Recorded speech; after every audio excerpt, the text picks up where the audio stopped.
House Bill 3751. Imagine this.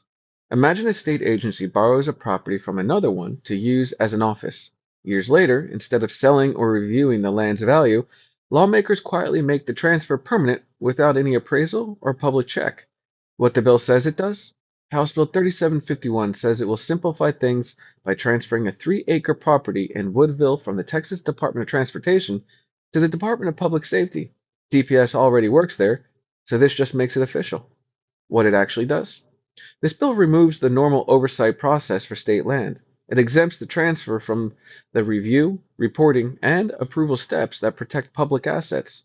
This means DPS now owns the land outright, while the school land board and taxpayers lose their chance to review or benefit from its value. Well, who benefits?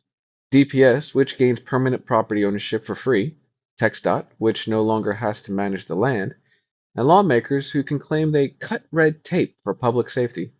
Who pays the price?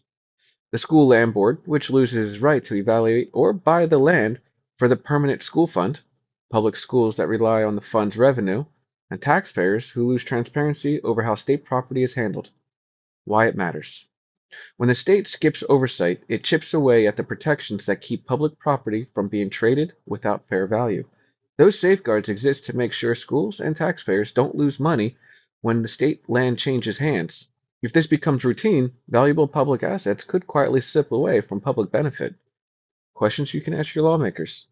Why remove oversight instead of simply streamlining it?